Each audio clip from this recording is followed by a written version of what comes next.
On the evening of May 3, 2007, in the quiet coastal town of Praia da Luz, Portugal. But by the end of that night, 3-year-old Madeleine McCann was gone, and the world would never be the same. 18 years later, after millions spent and a prime suspect behind bars, a shocking twist has emerged in June 2025. Someone from inside law enforcement may have just helped that suspect walk free. Why would they do that? And what happens now? This story isn't over. On May 3, 2007, the McCann family was vacationing in Praia da Luz, a peaceful coastal village in southern Portugal. They had traveled from the United Kingdom to enjoy a week-long getaway at the Ocean Club Resort, accompanied by a group of close friends, 3 couples with children, collectively referred to by the media later as the Tapas 7. It was meant to be a relaxing break for young families, sun, sea, and simplicity.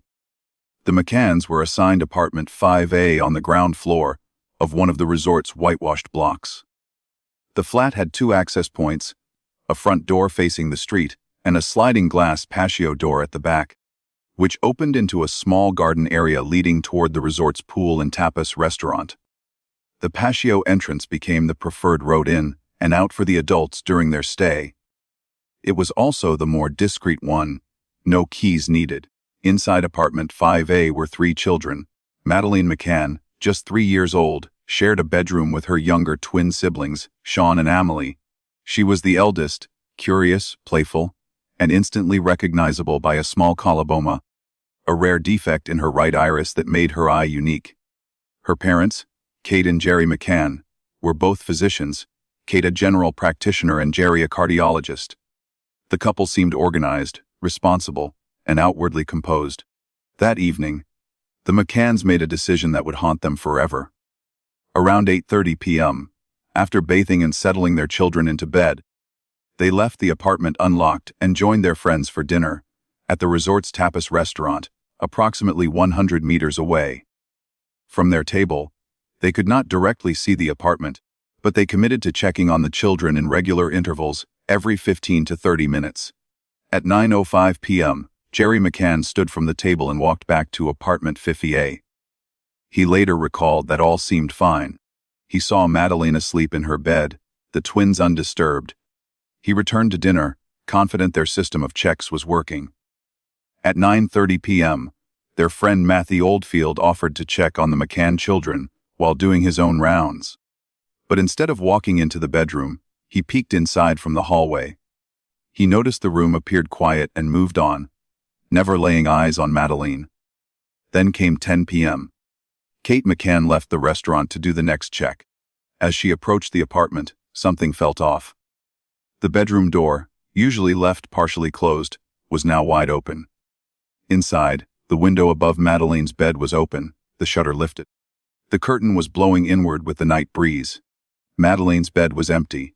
Kate reportedly froze. Then, a moment later, she ran back to the tapas restaurant, shouting a chilling phrase that would become infamous in the case's early narrative. "They've taken her." Her scream sparked immediate chaos. The dinner group scrambled back to the apartment, splitting up to search the area, the poolside, the surrounding alleyways, the beach. Resort staff were alerted. Within minutes, the news spread from table to table across the resort. Madeleine McCann was gone. At 10:30 p.m., the Ocean Club's management contacted the local police, the GNR Guarda Nacional Republicanat. Officers arrived just before 11 p.m., while frantic efforts continued in and around the resort. Neighbors were awakened. Other guests joined the search. By midnight, over 60 people had mobilized in the area. A local priest arrived to console the family. Dogs were brought in, and the search expanded to nearby streets, bushes, and the beach. Still, there was no sign of the child. Back at the apartment, troubling signs emerged. The window in Madeleine's bedroom, rarely opened during their stay, was ajar. The shutter, which was typically closed and locked from the inside, was now raised. Yet, strangely, there were no signs of forced entry, no scratches, no broken locks. The room itself remained neat. The twins were still asleep. It was a disappearance without struggle, without noise, and seemingly without witnesses. The McCanns' grief soon collided with confusion, and suspicion. Critics questioned why the apartment door had been left unlocked. Others raised eyebrows at the practice of leaving young children alone in a foreign country while dining elsewhere. The Tapas 7 system of dinner and rotations drew intense scrutiny in both the media and among investigators. Public opinion began to fracture. Some showed empathy, others judgment. The initial response from law enforcement also drew significant criticism. The first officers on the scene did not immediately seal off apartment 5A. In fact, dozens of people, including resort staff, guests, and the McCanns' friends, had moved through the apartment in the hours after Madeleine vanished. Fingerprints were likely smudged, potential DNA evidence compromised. The crime scene had become porous, chaotic, and nearly useless from a forensic standpoint. One of the most haunting aspects of that night was the timing. By reconstructing events, 8:30 p.m., the McCanns leave for dinner. 9:05 p.m., Jerry checks the apartment. All seems normal. 9:30 p.m., Matthew Oldfield checks, but doesn't confirm Madeleine's presence. 10 p.m., Kate discovers the disappearance. 11 p.m., police arrive. After midnight, search extends to town perimeter, beach, and neighboring structures. That 30-minute window between 9:30 and 10 p.m. became the heart of the investigation. Was someone watching? Did they know the routine? Had this been planned? Adding to the confusion was Kate McCann's anguished cry, "They've taken her." To some observers, especially early Portuguese investigators, the phrasing was too specific, too certain, almost as if she knew what had happened. Suspicion briefly turned toward the parents. In many missing child cases, law enforcement is trained to look inward first. But others argued that such a scream was simply a mother's instinct, a pure, raw expression of dread the moment she saw the empty bed and open window. From the beginning, there was friction between the McCanns and the Portuguese police. The cultural and procedural differences between UK expectations and the Portuguese justice system led to misunderstandings, miscommunication, and growing mistrust. While the parents pleaded for international help, local investigators initially treated the case with guarded caution. In retrospect, those first few hours were critical and perhaps catastrophic. Evidence was missed. Eyewitnesses were not interviewed quickly enough. And most importantly, the perpetrator, if one existed, had a considerable head start. When officers from the Portuguese National Police, known as the GNR, finally arrived at apartment 5A, just before 11 p.m., on May 3, 2007, Madeleine McCann had already been missing for nearly an hour. In that short span of time, the most crucial opportunity in any missing person case, the golden window, was already closing. And as the hours ticked by, so too did the hope of a rapid and effective investigation. From the start, the local police were unprepared. Praia da Luz was a quiet resort town. Officers stationed there had no specialized training in child abduction, no units familiar with international crime coordination, and no emergency protocol for a suspected kidnapping involving foreign nationals.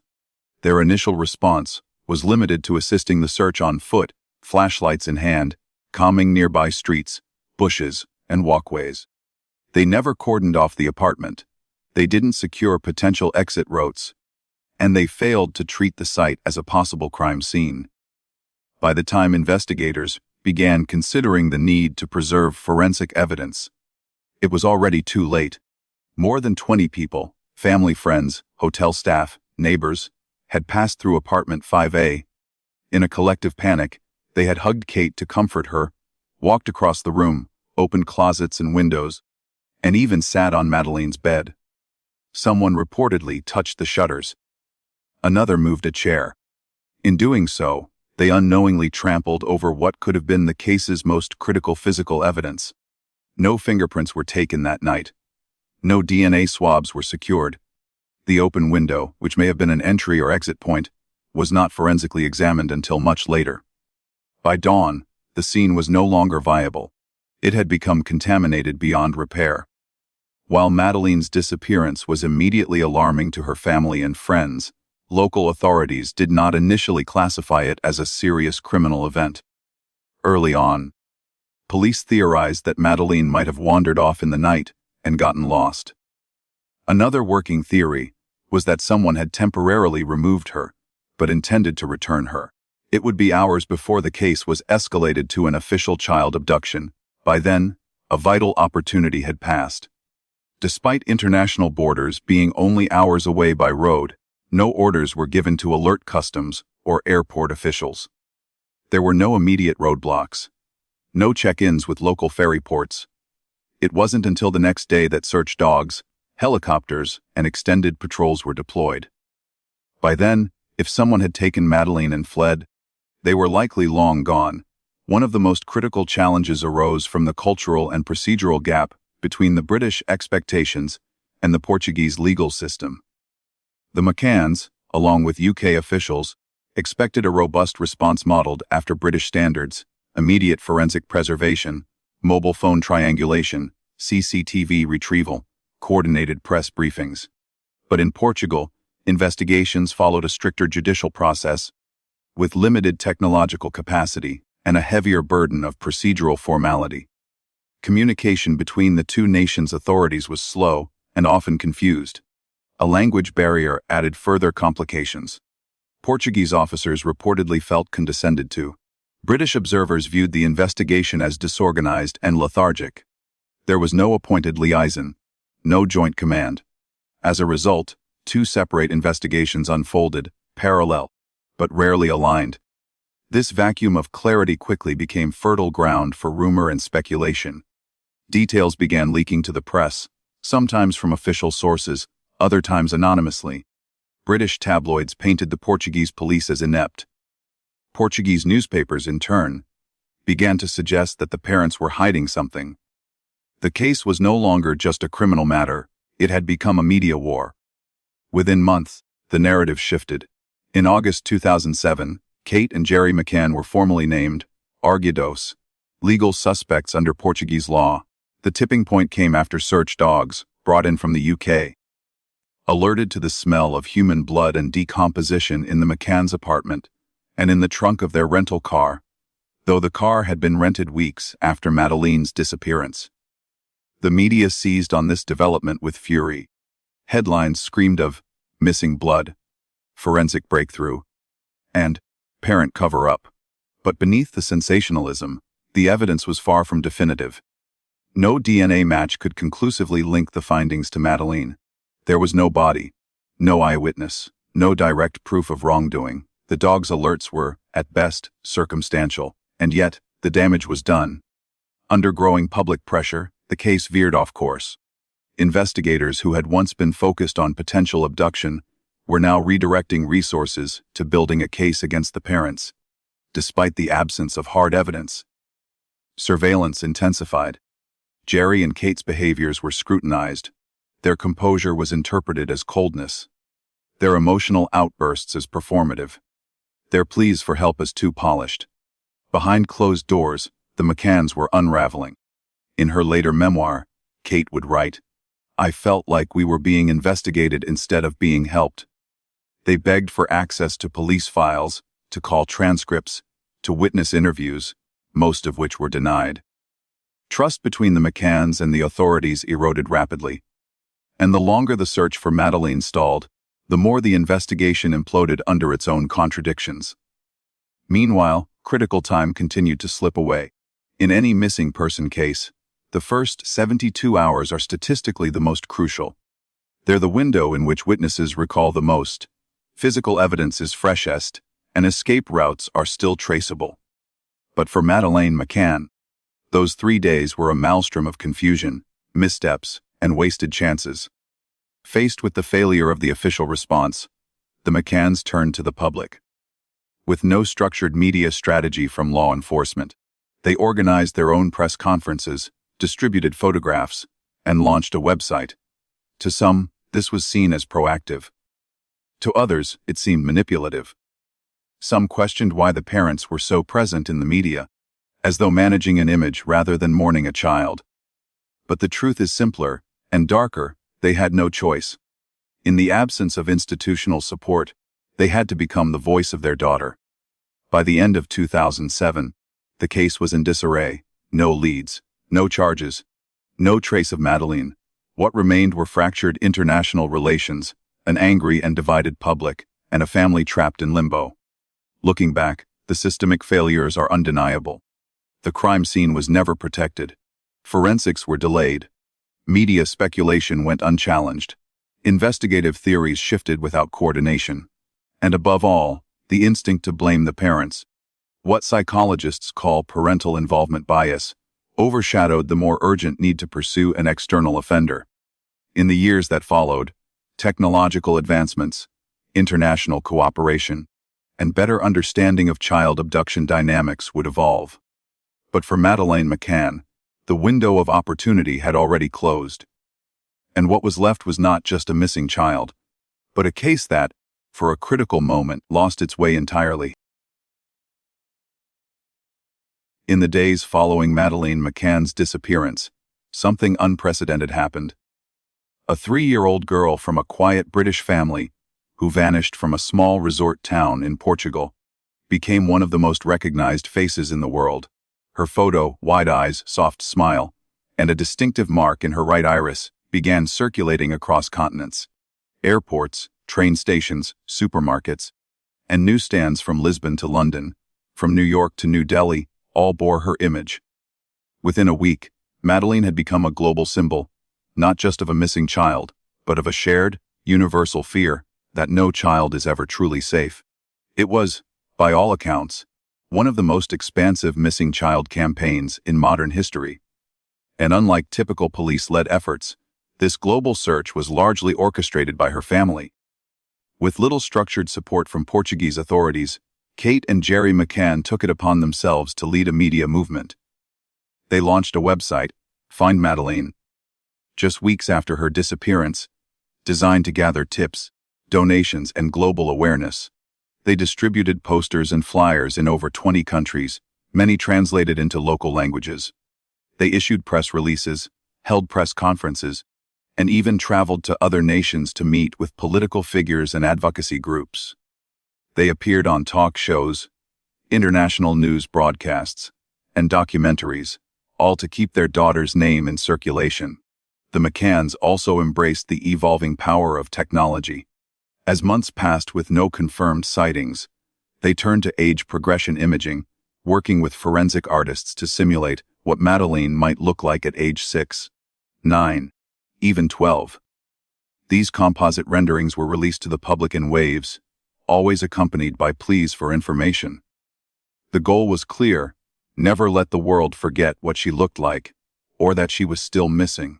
In tandem with their media efforts, the McCanns established the Madeleine's Fund, a financial vehicle to support the ongoing investigation and campaigns. In just a few months, the fund received millions of pounds in donations, pouring in from celebrities, corporations, and concerned citizens across the globe. High-profile figures like Sir Richard Branson and J.K. Rowling made notable contributions. The money helped the McCanns hire private investigators, international lawyers, and media consultants, a full-scale parallel operation to what the official investigation lacked. Yet, with visibility came scrutiny. As the fund grew, so did public questions about how the money was being spent. Critics asked, should parents be in charge of such a large pool of money while still under media suspicion? Was every pound accounted for? The McCanns published financial statements and repeatedly clarified that the funds were used strictly for search efforts, but doubts lingered in some corners of the public sphere. In 2011, 4 years after Madeleine's disappearance, Kate McCann released a memoir simply titled Madeleine. The book chronicled her family's ordeal in intimate, emotional detail: the night Madeleine vanished, the faltering investigation, the media frenzy, and the hollow, aching persistence of hope. She described waking every morning with the same thought: is today the day we find her? The book's purpose, Kate explained, was twofold: to raise additional funds for continued private investigation, and to document the truth for her surviving children, Sean and Amali. Reception was mixed. Many readers praised the book for its raw honesty and unfiltered grief. Others, however, accused Kate of exploiting tragedy, profiting off her daughter's story. But beneath the controversy lay a deeper psychological truth: writing can be a form of survival. For Kate, putting her pain into words may have been the only way to remain intact amid a storm of uncertainty. It wasn't about commerce, it was about control. In a world where she had lost nearly everything, the book was something she could create, own, and shape. The public image of the McCanns also began to shift. In the early days, they were depicted as stoic, devoted parents, clinging to hope in the face of incomprehensible loss. But as months turned to years, and the media cycle grew colder, a more cynical narrative began to take hold. Some questioned their composure. Why were they not more distraught on camera? Why did they dress well for interviews? Why did they continue appearing on TV instead of grieving in private? A particularly harsh strain of criticism accused them of being too calculated, too controlled, as if they were managing their image, rather than mourning a child. The idea that they might be hiding something began to resurface, fueled by tabloid speculation and internet conspiracy forums. But the truth, again, was more complex. The McCanns were doing what any parent would do. If the systems around them failed, they took charge. They understood that media attention is fleeting. Without their constant presence, without reminding the public, the authorities, the press, Madeleine's case could quietly fade into the shadows. Every TV appearance, every interview, every controlled message was part of a desperate strategy to keep the search alive. Behind the scenes, though, the toll was immense. Kate and Jerry were living in a suspended reality, their daughter gone, but not confirmed dead. Their grief was paralyzed by ambiguity, their healing denied by the absence of closure. They had to remain hopeful for the cameras, while privately enduring what psychologists describe as ambiguous loss, as the most painful, unresolved form of mourning. Kate once described waking up each day with dread and guilt for leaving the children alone that night, guilt for being in the spotlight, guilt for being suspected. Jerry, more reserved, became the logistical backbone of their operation, while Kate's emotional vulnerability took center stage. Their marriage, though strained, became a united front, two parents bound not only by love and loss, but by the shared mission of bringing their daughter home. Over time, Madeleine became more than a missing child, she became a symbol. Her image was used in child protection campaigns, abduction awareness posters, and global discussions on cross-border policing failures. She represented every child who had ever disappeared without a trace, and every parent who had waited endlessly for an answer. Her face, familiar to millions, was no longer just a photo. It was a statement: this can happen to anyone, anywhere. But symbols, too, come at a cost. As Madeleine's case became more iconic, it also became more politicized. Resources were poured into her search, while other missing children remained ignored. The family received both admiration and resentment. Some felt too much had been done, others not enough. The line between empathy and fatigue blurred. And yet, through it all, the McCanns kept going. Because for them, Madeleine wasn't a headline. She wasn't a campaign.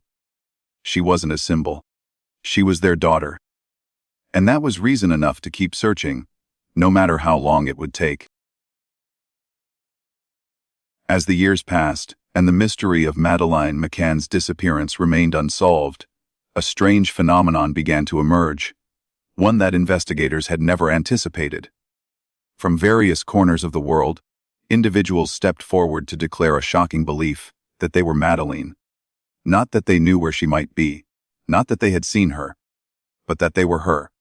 Between 2007 and 2025, hundreds of people contacted authorities, media outlets, and even the McCann family directly, claiming to be the missing child. They came from the UK, Europe, North America, and beyond. Some were teenagers, others adults. Some offered vague memories of childhood trauma, or feeling different. Others cited physical similarities, a birthmark, a childhood scar, or in the most frequently mentioned case, a coloboma, the rare defect in the iris of the right eye that made Madeleine's face so distinctive. To the public, these claims often came off as bizarre or delusional. But to the McCanns, each one represented an emotional bomb. Because what if this time, it wasn't a hoax?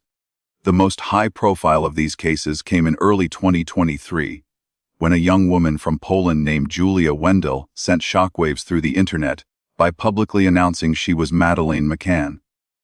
Julia, then in her 20s, stated that she had little to no memory of her early childhood and claimed that her family had long refused to give her access to her birth certificate. Her physical appearance bore certain superficial similarities to Madeleine's projected adult features. But more than that, Julia came armed with evidence, photos of her eye, which she believed showed a coloboma, and a mark on her leg, which she said matched one from Madeleine's early pictures. Julia's claims went viral almost instantly. Her social media accounts attracted hundreds of thousands of followers. Media around the world scrambled to interview her.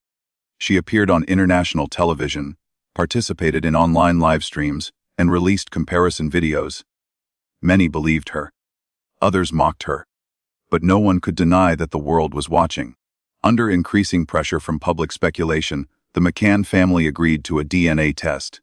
They had nothing to lose and perhaps, just maybe, everything to gain. The results came in quietly, weeks later.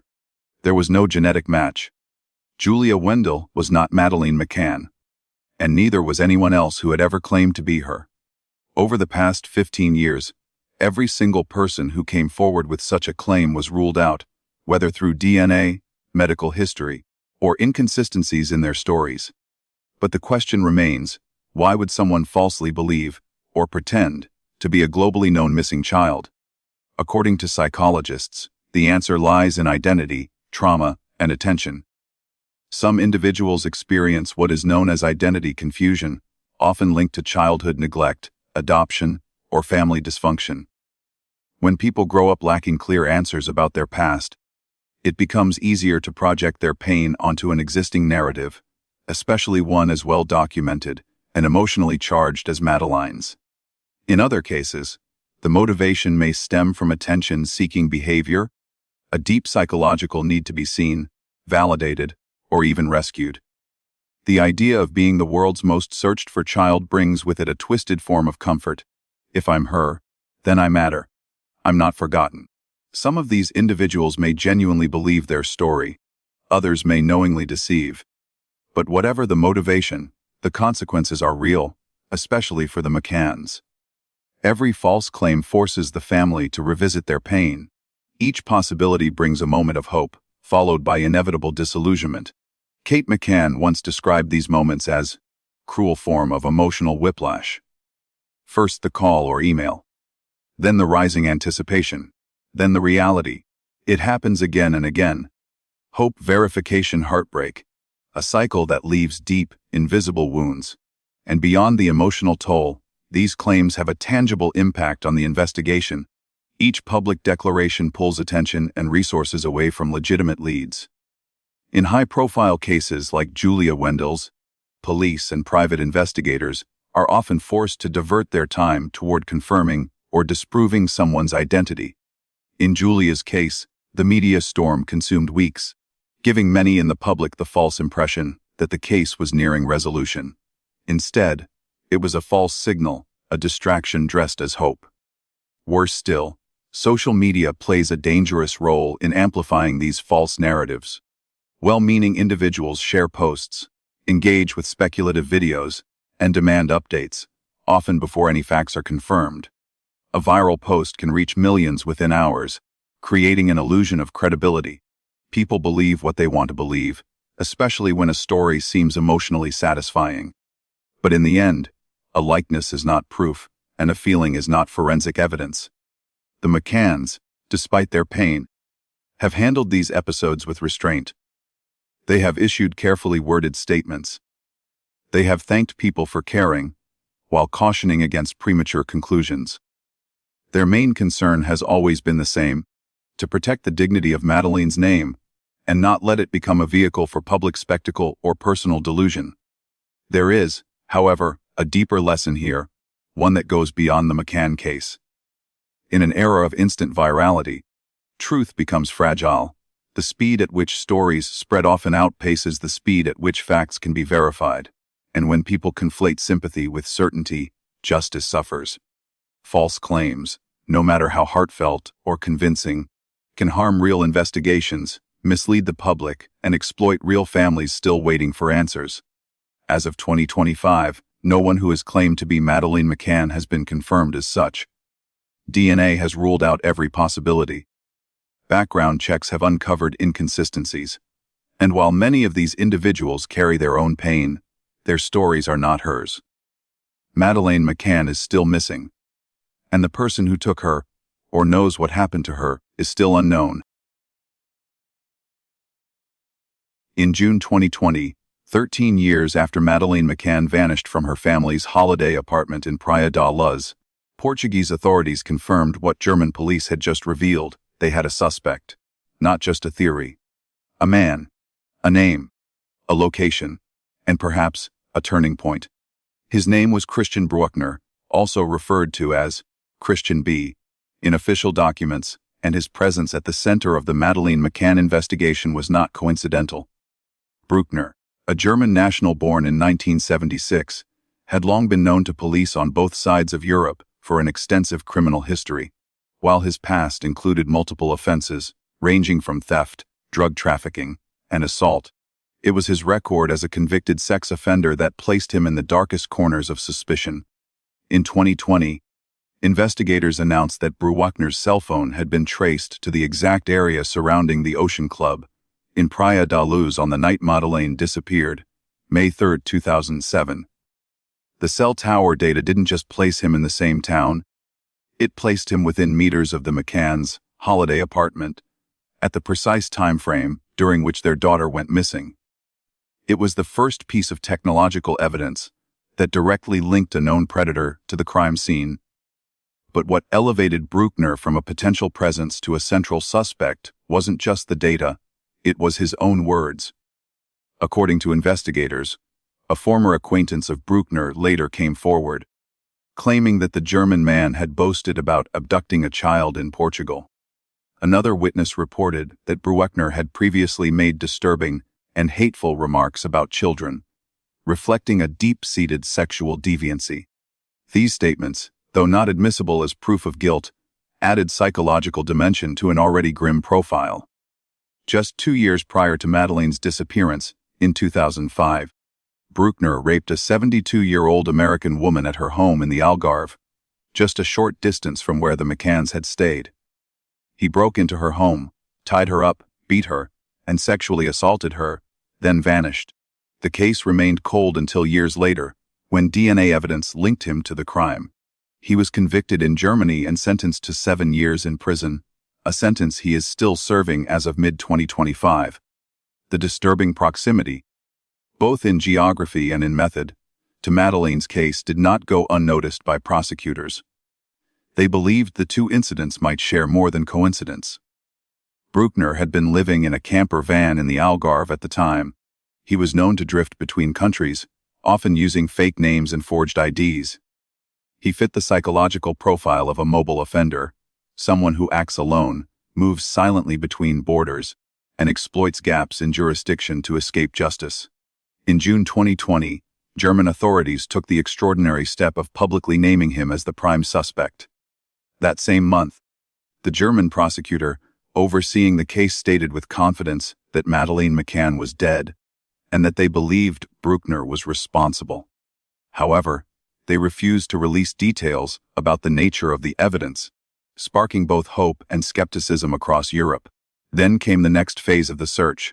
In May 2023, investigators launched a large-scale search operation at a raid reservoir, approximately 50 kilometers east of Praia da Luz. This was not a random location.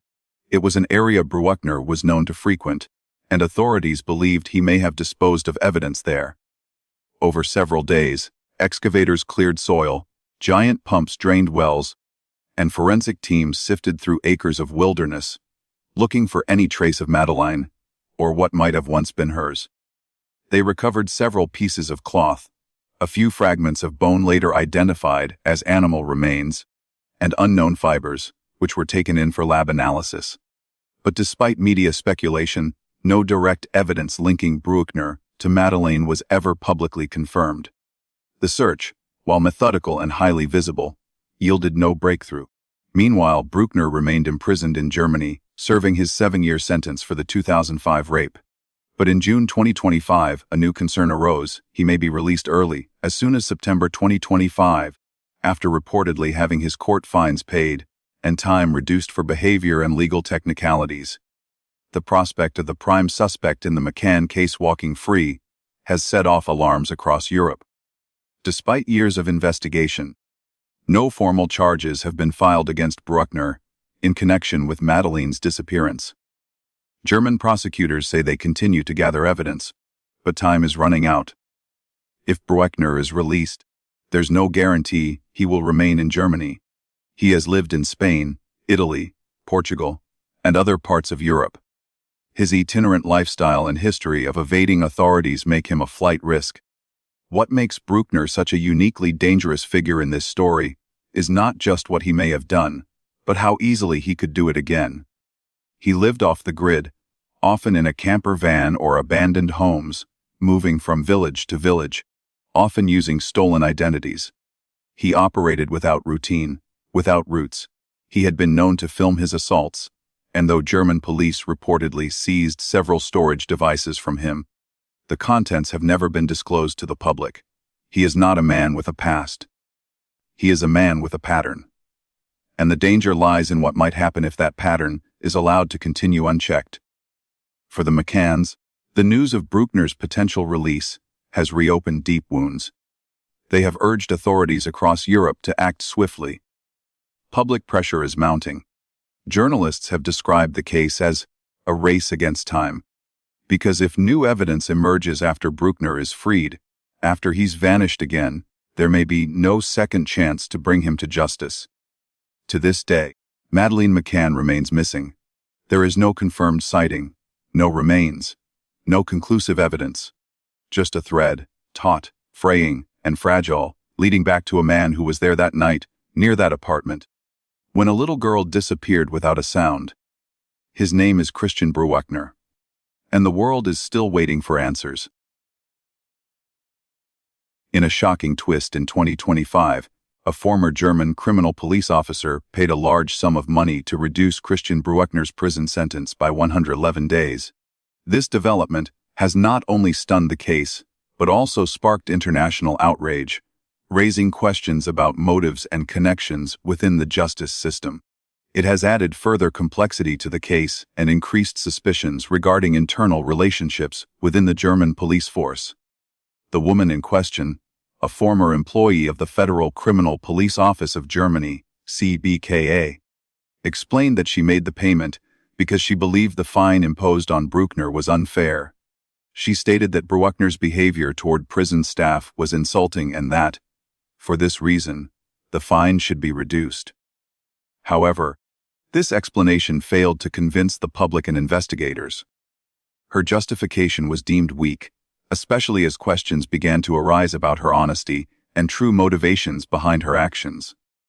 The involvement of a public official, who might have been entrusted with upholding justice, in protecting and assisting such a serious criminal as Brueckner, raised suspicions of internal manipulation and authority violations. In fact, this woman was not entirely a stranger to the case. She had previously been involved in setting up surveillance equipment in Brueckner's prison cell to gather information for investigations. This job required precision and professionalism, but her direct involvement with a suspect and subsequent intervention to reduce his sentence made her relationship with Brueckner murky. This raised clear concerns of a conflict of interest, suggesting she may have had personal reasons to protect Brueckner. The act of a law enforcement officer, seemingly going against the public interest and manipulating the legal system, could have serious consequences for the integrity of investigations. The woman's actions add another layer of complexity to an already twisted case. As her involvement in Brueckner's case was scrutinized, it was clear that the legal and ethical lines were increasingly blurred. If her intervention to reduce the sentence of a man suspected of committing heinous crimes was driven by personal motives, it only deepens the sense of a compromised system.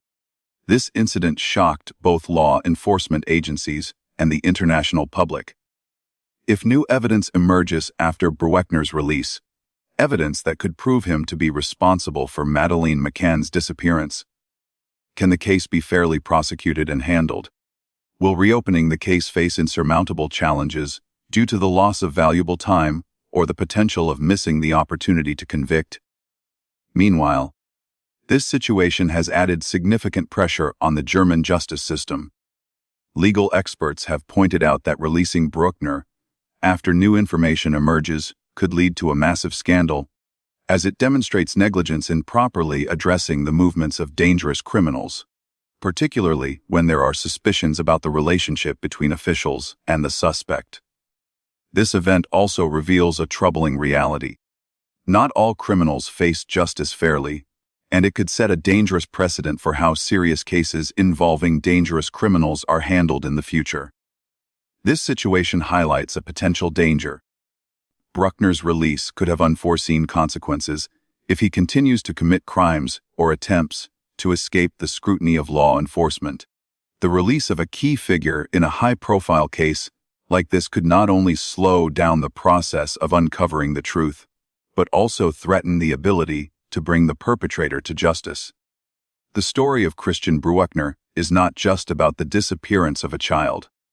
It reflects a justice system under intense scrutiny, where personal motives and internal manipulation can severely harm the investigation process, leaving victims like Madeleine McCann to continue living in a cycle of injustice. In a world filled with suspicion, twists like these only make justice harder to attain than ever before. In 2023, a significant development in the investigation of Madeleine McCann's disappearance occurred when authorities announced the discovery of several objects near the original crime scene. These items, weathered by years of exposure, were found close to the Ocean Club resort where Madeleine vanished in 2007. Although time and environmental factors had worn the objects down, forensic teams remained hopeful that some form of evidence could still be extracted. The items, though damaged, were sent for thorough analysis at a forensic laboratory in Germany, where specialists began testing them for DNA, biological traces, and other materials that might help piece together the mystery of what happened to Madeleine. The technological advancements in forensic science in 2025 provided new hope. Experts in forensic biology and DNA analysis have made significant strides, developing methods capable of extracting minute traces of biological material, even from objects long exposed to the elements.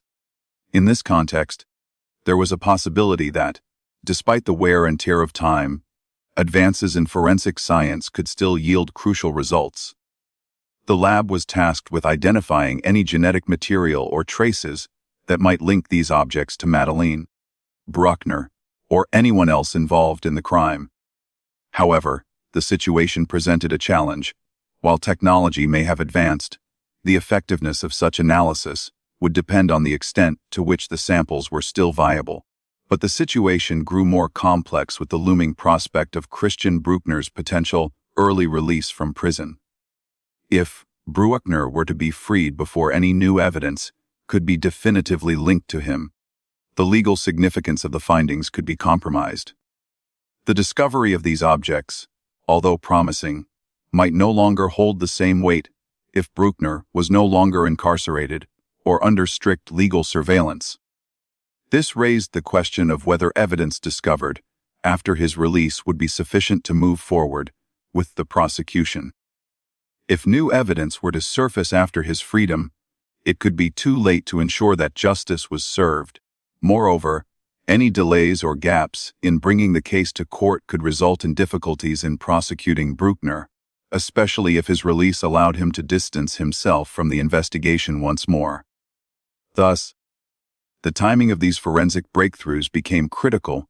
The closer they came to Brueckner's release, the less meaningful they might be in a legal sense. In the wake of such revelations, the global community, alongside the McCann family, found themselves trapped in a paradox. While forensic science in 2025 offered hope, the legal window to act swiftly was rapidly closing. The potential for new evidence to resurface in the investigation could ultimately be undermined by the complexity of prosecuting a suspect who may no longer be in custody. For the McCanns, every passing moment felt like a race against time, as the clock ticked down to the potential release of the man they believed was responsible for their daughter's disappearance. In the end, the question became not only about whether new forensic technology could solve the case, but whether it would matter if the suspect was no longer held accountable. The case of Madeleine McCann is one marked not only by a missing child, but also by systemic failures at multiple levels of law enforcement across 3 countries, Portugal, the UK, and Germany. These failures were not isolated incidents, but rather the culmination of a series of mistakes, miscommunications, and bureaucratic hurdles that hindered the pursuit of justice, leaving Madeleine's family with a sense of hopelessness. What sets this case apart from other high-profile disappearances is the complicated interplay of international law enforcement, the lack of coordination, and the failure to fully prosecute the main suspect, Christian Brueckner. When comparing it to other well-known missing persons cases that were resolved, it's clear that justice wasn't just delayed, it was obstructed by the very systems that were supposed to protect and serve. The investigation into Madeleine's disappearance began in Portugal in May 2007, but the Portuguese police faced an uphill battle right from the start. The immediate reaction to Madeleine's disappearance was poorly managed. While the response of Madeleine's parents and their friends was one of frantic searching, the local police didn't secure the crime scene and failed to collect crucial forensic evidence from the apartment. Instead of treating the situation as an abduction right away, they entertained theories of a child wandering off, while also allowing the apartment to be contaminated by dozens of people coming in and out. In hindsight, it is evident that this lack of forensic preservation, a basic requirement in any crime investigation, could have severely hampered the chances of discovering the truth early on. To make matters worse, the Portuguese police turned their focus on the McCanns as suspects, which diverted attention away from the potential real perpetrators. It was a system already riddled with inefficiencies, which ultimately failed to act decisively. In 2011, the case was handed over to British authorities after the Portuguese police closed the case. The British response during the years that followed was characterized by a lack of urgency. There were moments when Britain could have pushed for further action, especially considering that Madeleine was British, yet the UK authorities failed to put enough pressure on Portugal to continue investigating effectively. By 2017, after an enormous amount of taxpayer money had been poured into the investigation, British police declared they were unable to identify any significant leads.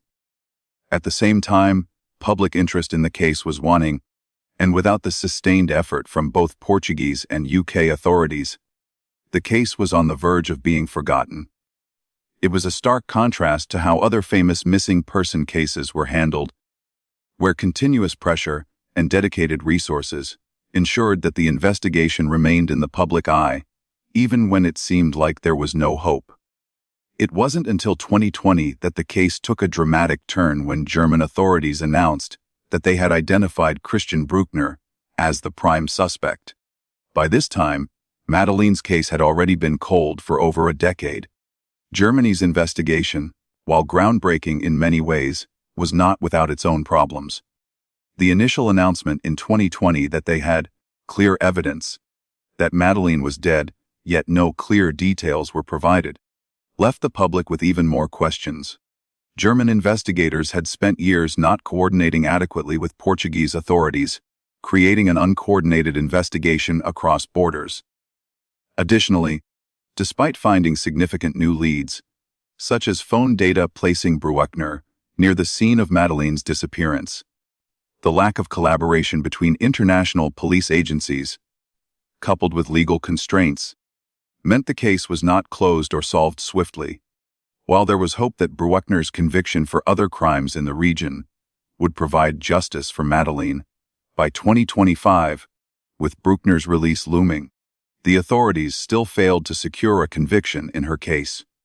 When comparing Madeleine McCann's case to other high-profile missing persons cases, such as that of Hannah Up in the U.S., or the disappearance of Natalie Holloway in Aruba, it becomes evident that speed, coordination, and transparency in the investigation can significantly impact the outcome. In many of these cases, there was a more immediate and sustained international response, better forensic collection, and most importantly, a more unified effort between local and international agencies.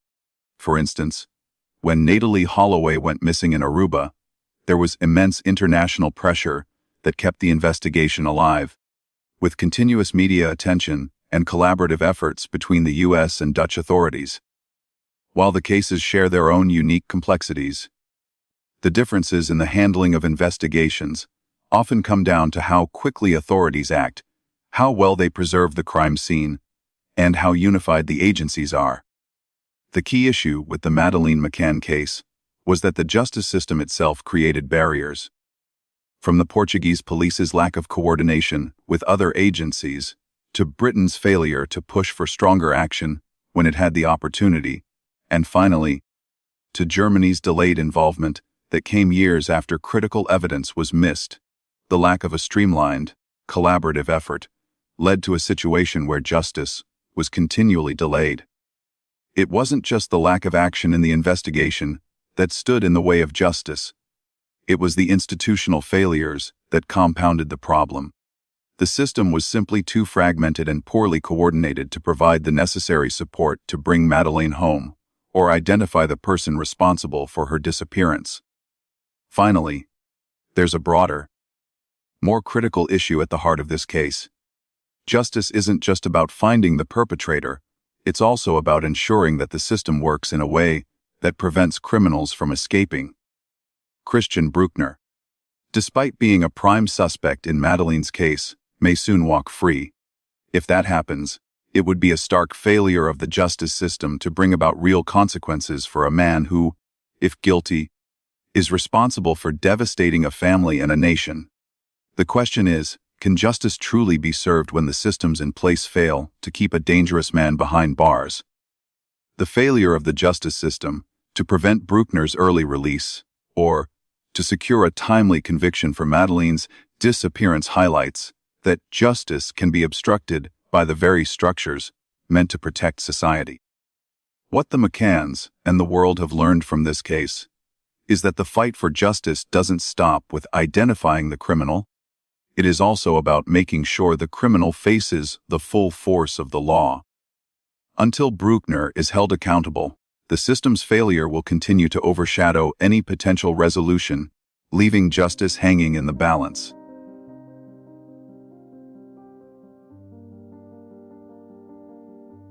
The case of Madeleine McCann remains tragically unresolved, despite the passage of nearly 18 years since her disappearance on May 3, 2007.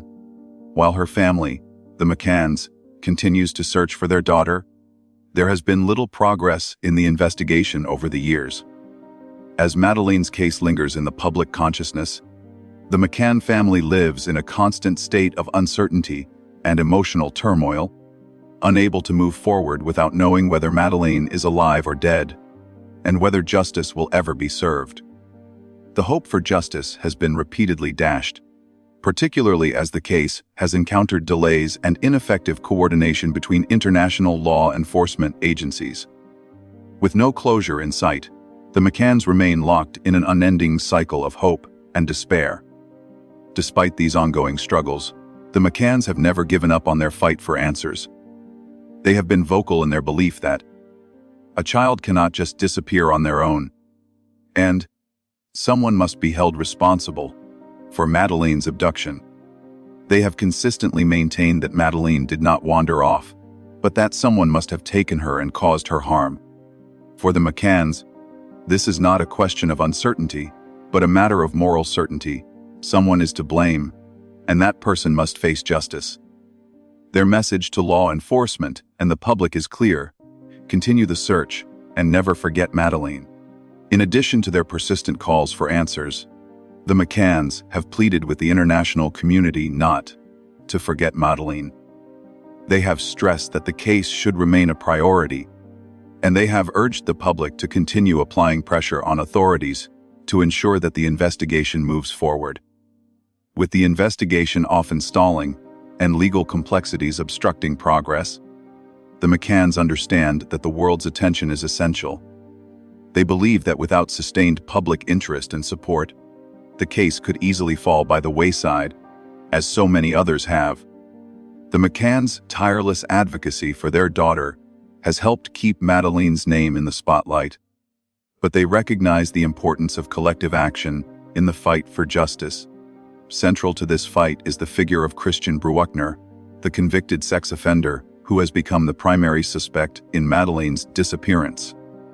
Brueckner's behavior has raised significant concerns, both in terms of his criminal history and his psychological profile. A known sex offender with a history of abusing children, Brueckner has been described as someone who provokes law enforcement, often going into hiding and using multiple false identities. His pattern of criminal behavior suggests that he could easily reoffend if not properly incarcerated.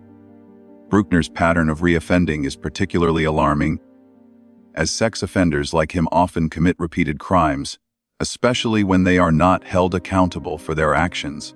His ability to evade authorities by living a transient life and using false documentation has made it difficult for law enforcement to build a solid case against him. The danger posed by Brueckner is compounded by his continuing mobility, as he is known to have moved across borders, avoiding permanent residency and using aliases. This makes it incredibly difficult for authorities to keep track of him. His history of evading capture is especially troubling because it suggests that he might continue to pose a threat to society if left unmonitored. The potential for him to reoffend is significant if he is released from prison without facing charges related to Madeleine's case. The McCanns, along with the public, fear that if Brueckner is freed and no legal action is taken against him for Madeleine's disappearance, he could slip back into society and potentially harm other children. This looming fear has been a constant source of anxiety for the McCanns, who are aware that justice for Madeleine could be forever out of reach if Brueckner is allowed to disappear once again. As Brueckner's release date nears, the possibility of new child disappearances has become a disturbing topic of speculation.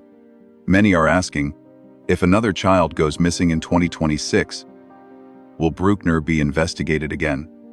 This question arises from the fear that Brueckner will be allowed to escape accountability, even if new evidence comes to light after his release. The potential lack of oversight and monitoring after his release makes it clear that there is a significant risk of him being able to evade justice once again. Authorities, both in Germany and internationally, must act quickly to ensure that Brueckner does not slip through the cracks of the legal system and become a repeat offender. In addition to the external threats posed by Brueckner's freedom, there are concerns about possible internal interference within the investigation. The delays in prosecuting Brueckner have led to suspicions that someone within the system might be protecting him, whether through failure to act or deliberate obfuscation.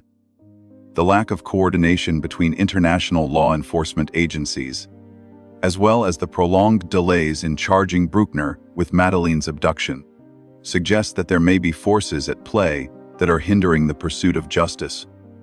These internal obstacles have raised serious questions about the integrity of the investigation and whether Brueckner's freedom is being enabled by more than just his own cunning. Ultimately, Madeleine McCann remains missing, and Christian Brueckner is on the verge of being released. This combination of unresolved tragedy and legal uncertainty makes the case even more complicated and fraught with unanswered questions. While the McCanns have not given up hope, the failure of the legal system to bring justice for Madeleine remains a harsh reality. Someone must be held responsible for her disappearance, and the international community cannot afford to forget this case. The McCanns' message is as relevant today as it was in 2007. Justice for Madeleine is not just about finding the perpetrator, but about ensuring that the system works, that the perpetrator is held accountable, and that justice is truly served. The fight for Madeleine's justice continues, and the world must not let her case fade into history.